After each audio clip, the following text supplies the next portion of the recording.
చిగురించబోతుంది. గొప్ప దినాలు నువ్వు చూడబోతున్నావు. నీ యేసుకు సమస్తము సాధ్యమే. గుడ్ మార్నింగ్ దేవుని ప్రియ కుమారుడు, గుడ్ మార్నింగ్ దేవుని ప్రియ కుమార్తె, స్పెషల్ గుడ్ మార్నింగ్ డే. ఈ ఉదయమున మీ జీవితము దేవుడు కదిలించి అనేకులకు ఆశీర్వాదంగా మార్చాలని కోరుతున్నాడు. మనకు తెలుసు, ద్రాక్షరసం అయిపోయిన ఆ బాణల్లో, ద్రాక్షరసం అయిపోయిన ఆ కొండల్లో ఖాళీ అయిపోయిన పాత్రలు అవి మొత్తం అందరూ తోడేశారు, అంతా అయిపోయింది. ఇక అందులో ఏం లేవని అందరూ చూడడం ప్రారంభించారు. కొన్నిసార్లు జనాలు మనం చూస్తారు, తొంగి చూస్తారు, వీడు దేనికి పనికిరాడు అని చెప్పి పక్కకు తోసేస్తారు. కానీ ఒక మాట నేను చెప్పడానికి ఇష్టపడుతున్నాను. ఆ చాప్టర్లో లేకపోతే ఆ కథలో ఆ విషయాల్లో మార్చబడింది ఎప్పుడంటే ప్రభు ఎంటర్ అయినప్పుడు. చూస్తే ముందు ఆ పాత్ర నింపబడినప్పుడు, ఆ పాత్ర నింపబడింది ద్రాక్షరసంతో నింపబడింది. ఇప్పుడు ఆ పాత్ర అంతా కడిగేసి క్లీన్ చేసి పెట్టారు. ఇప్పుడు ఏసి చెప్పాడు, అందులో నీరు నింపండి. కానీ ఆశ్చర్య విషయం, మొదట నింపబడింది హయ్యర్ యాక్చువల్గా. ఎందుకంటే మొదట ద్రాక్షరసంతో నింపబడింది, ఇప్పుడు నీటితో నింపబడుతుంది. కానీ ఏసయ్య నింపుతుంది నీటితో. కానీ ఏసయ్య దేంతో నింపినా అది హయ్యర్ అని నీకు తెలుసా? నీవు దేవుని విషయాలు ఉండడమే హయ్యర్ అని నీకు తెలుసా? దేవుని విషయాలు అడుగుపెట్టడమే హయ్యర్ అని మీకు తెలుసా? సంగమా, మొదట ద్రాక్షరసం నింపబడింది, అయిపోయింది. ఇప్పుడు నీరు నింపబడింది. ఆ నీరు ముంచుకొని పనివాళ్ళు తీసుకెళ్ళి విందు ప్రధానికి ఇస్తే అన్నటి మాట, ముందేమో జబ్బు రసం ఉంచి ఇప్పుడు విలువైన గొప్ప రసాన్ని ఇస్తున్నారే. వావ్, ఎంత ఘనంగా ఉందో మీ పెళ్ళి అని చెప్పి పెళ్లి వాళ్ళందరూ కూడా పొగిడేట ఆయన. మీకు అర్థమవుతుందా? మనం అనుకున్నాం ముందున్న ద్రాక్షరసం గొప్పదని, తర్వాత నీరు వేశారు కదా. వేసింది ఎవరు? యేసయ్య.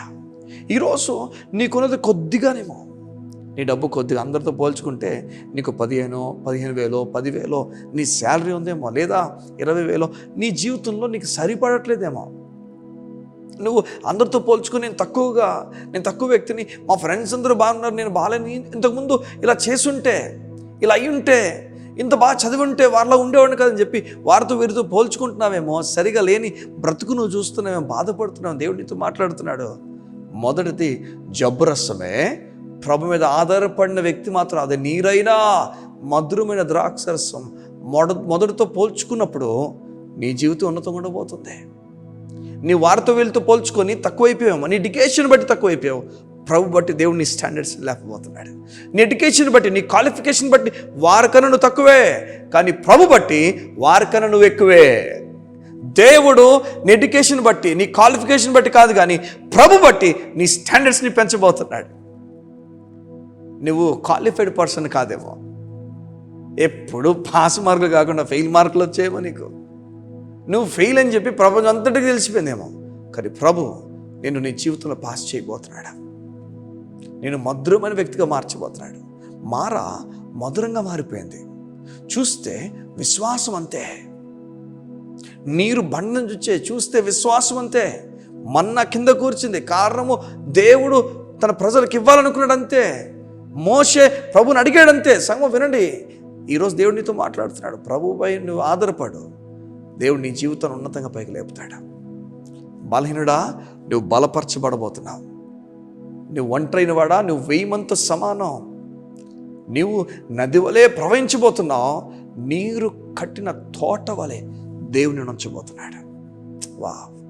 వావ్, నీరు కట్టిన తోట వలె అంటే ఆ తోట అంతా కూడా ఇంకా ఫ్లరిష్ అవ్వాల్సిందే. ఆ దేని కొరకు వేయబడిందో ఆ విత్తనాల నుంచి ఫలం రావాల్సిందే. ప్రభునితో మాట్లాడుతున్నాడు ఈ ఉదయాన్న. దిగులు పడద్దు, గొప్ప కార్యాలు నీ గుమ్మం ముందే ఉన్నవి. ఆమేన్, ఆమేన్. కళ్ళు మూసుకుందాం, ప్రార్థన చేసుకుందాం. ఉదయాన్న మా ప్రియ పరలోకపు తండ్రి, నీకు వందనాలు. నీ బిడ్డలు ఏ విషయంలో దిగులు పడిపోతున్నా నాకు తెలియదు, కానీ అవసరం లేదని నువ్వు చెప్తున్నావు. వారు ఎవరితో పోల్చుకొని నేను తక్కువే అనుకుంటున్నారో అక్కడ వారి క్వాలిఫికేషన్ బట్టి కాదు, కానీ వారి స్టాండర్డ్స్ బట్టి కాదు, కానీ వారిని నీ నామం బట్టి పైకి లేవనెత్తుతున్న దేవానికి స్తోత్రాలు. నీ పేరు బట్టి వారి ఘనత ఇవ్వబోతున్న దేవానికి వందనాలు. అట్టి ఘనతను వరకు ఇచ్చి బలపరిచి ఆదరించమన్నాడు. యేసు నామమున ఇప్పుడే ఆ ఘనత ఆ కుటుంబాలకు ప్రకటించుచున్నాను తండ్రి. ఆమేన్, ఆమేన్, ఆమేన్. నీవు సరిగా చదువులో రాణించలేకపోయావేమో, సరిగా చదువులో నిలబడలేకపోయామేమో, ఎన్నో ఫెయిల్ మార్కులు వచ్చేమో, లేదా నార్మల్గా యావరేజ్ స్టూడెంట్గా చదువుకు వెళ్ళిపోయాము. ఈరోజు నీ చుట్టుపక్కల నీ స్నేహితులందరూ కూడా బలంగా వారి జీవితంలో స్థిరపరచబడ్డారేమో. కానీ ప్రభు మీద ఆధారపడు. నీ క్వాలిఫికేషన్ బట్టి కాకుండా యేసే నామం బట్టి నీ జీవితాన్ని పైకెత్తబోతున్నాడు. నీ జీవితము పైకెత్తబడబోతుంది. నమ్మితే నీకు సాధ్యమే. God bless you. See you tomorrow.